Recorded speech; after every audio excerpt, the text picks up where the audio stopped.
नमस्कार दोस्तों, आप सभी देख रहे Kushwaha news Bhojpuri YouTube channel में। दोस्तों आप सभी का स्वागत है। आप सभी के बीच में दोस्तों बहुत बवाल का एक गीत आप सभी के बीच में दोस्तों मिट्ठू बेदर्दी भैया का आज एक सॉन्ग आप सभी के बीच में दोस्तों आ गया, जिस सॉन्ग का टाइटल का नाम दिया गया है कोयरान जी के खैनी केकरो खात खैनी। जी हाँ दोस्त, ये सॉन्ग का टाइटल का जो कि नाम दिया गया बहुत काफ़ी बवाल मैटर पर दोस्तों आप सभी के बीच में, जो कि मिट्ठू बेदर्दी भैया का आवाज़ में फिर से तहलका मचाने के लिए दोस्तों ये गाना जो कि आ रहा था। आप सभी को बता दो, इस गाने को जो कि गाए हैं मिट्ठू बेदर्दी भैया और इनका साथ दिया सीमा गुप्ता। जी हाँ दोस्त, इस गाने में इनका साथ दिया। इस गाने को जो कि आप सभी के बीच में आज इस गाने को रिलीज कर दिया गया है त्रिदेवा म्यूजिक भोजपुरी यूट्यूब चैनल पे। इस गाने को आज आप सभी के बीच में दोस्तों रिलीज कर दिया गया था। इस गाने को आप सभी सुन सकते हैं, जो कि बहुत काफ़ी प्यारा गीत है। और दूसरी खबर ये आ रही है दोस्तों, आप सभी को बता दो, जिद्दी बॉय चंदन भैया का एक गीत आप सभी के बीच में दोस्तों आ रहा है, जिस सॉन्ग का टाइटल का जो कि नाम दिया गया है अखाड़ा कोयरान के। जी हाँ दोस्त, अखाड़ा कोयरान के इस गाने को गाए हैं जिद्दी बॉय चंदन भैया और इनका साथ दिए खुशबू राज। जी हाँ दोस्त, इनका साथ दिए इस गाने में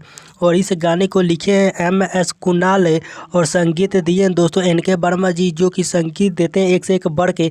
तो इस गाने को दोस्तों आप सभी के बीच में जो कि आज रिलीज कर दिया गया है जिद्दी बॉय चंदन ऑफिशियल यूट्यूब चैनल पे। इस गाने को जो कि सुन सकते हैं, बहुत काफ़ी बवाल मैटर में दोस्तों ये गाना था। आप सभी को गाना सुनकर आप बताइएगा कमेंट बॉक्स में आपको सभी को गाना ये कैसा लगा। नेक्स्ट वीडियो में आप सभी को मिलते हैं।